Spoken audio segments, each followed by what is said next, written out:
We realize that there are still some bad apples trying to play with time, perhaps. But we have spent 2 years raising awareness. I think at some point, the people themselves felt that we were raising too much awareness, and it was time to take action. And from a certain point, we decided to take action. I want to inform you here that unfortunately, in recent times, following a report on a complaint, we have discovered a network of criminals, unfortunately within the ministry, even within humanitarian action. This ministry that was supposed to act for the benefit of the most disadvantaged. It is in this ministry that people allowed themselves to embezzle money in billions in 2024. They embezzled several billions. The police did an excellent investigative job that allowed us to discover many assets, luxury vehicles, a good number of things in any case that have been seized. The case has been transferred to a court. This is to say that if we do not take control seriously, there will always be this kind of people who believe that everything is allowed. Embezzling billions, especially in the Ministry of Humanitarian Action. In this context, there are insurance court agents who were caught in this, who are currently in prison, involving hundreds of millions. Embezzling food supplies that were supposed to benefit the most disadvantaged, to benefit these internally displaced persons. And it is in this ministry that people try to embezzle this money.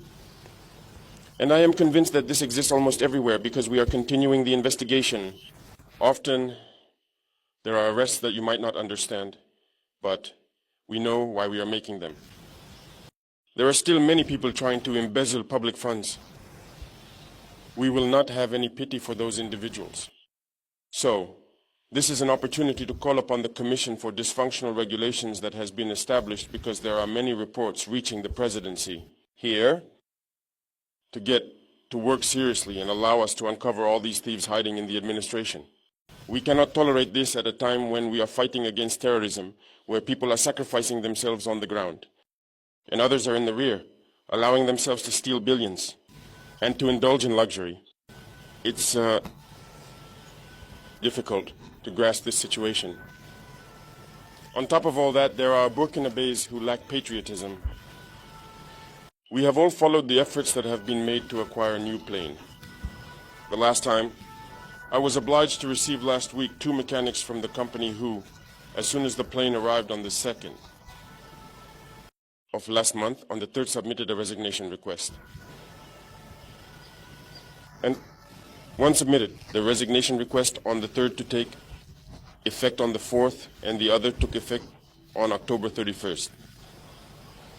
And for good reason, they are demanding a salary increase of more than 2 million.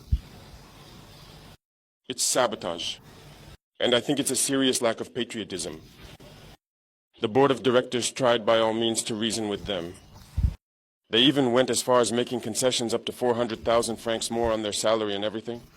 They categorically refused. They refused to work. While we know very well that for each flight, the plane needs a number of checks to be able to take off again. But they refused to work, while the new plane had just arrived.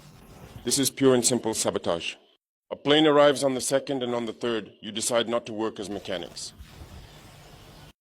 We were forced to meet with them and convey the message that they will work willingly or by force.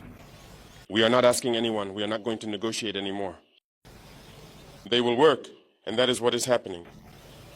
In the Air Force, there are mechanics who do not earn what they earn, but who sacrifice day and night so that the aircraft are in flight to support the combat forces. They have never demanded an extra franc. So these are the kinds of attitudes we are fighting against.